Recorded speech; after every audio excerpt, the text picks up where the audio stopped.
Matapos tawirin ng Visayas at Mindanao, kung saan nakapagtala ng 85 patay ang Office of the Civil Defense.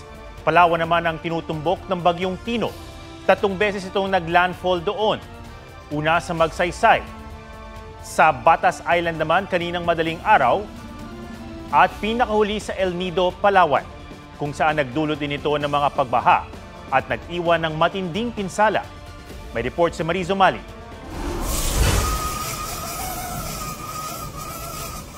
Nag-aalib po yung hangin ang humampas sa bayan ng El Nido sa Palawan kaninang umaga.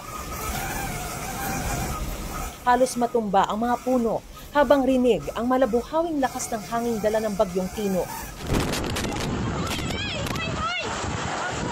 Animoy magliliparan na ang gamit sa kuhang ito. Malakas din ang buhos ng ulan. Nagngangalit na alon naman ang nasaksihan ng ilang nangangalaga ng yating ito sa Bacuit Bay ngayong umaga.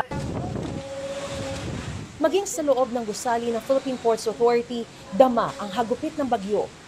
Wala na. Wasak na. Ang hanging bridge na ito sa Barangay Bukana nahati. Sumuko na talaga. Mag-aalas 5 ng madaling araw kanina nang maitala ang ika-8 at huling landfall ng Bagyong Tino sa El Nido, Palawan. Bago nito, tumama muna sa Batas Island sa bayan ng Taytay ang mata ng bagyo. Malakas na hangin ang gumising sa mga residente ng barangay poblasyon.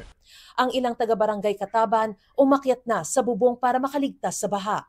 Tuluyan na ring natanggal ang bahagi ng bubong ng covered court na ito. Habang natumba at humambalang sa daan ang punong ito, dahilan para di madaanan ng kalsada. Ilang kawani at pasyente naman ng Northern Palawan Provincial Hospital ang inilikas dahil sa pangambang bumigay ang kisame ng isang gusali. May mga bangkaring pinalubog ng naglalakihang alon sa Barangay Pali.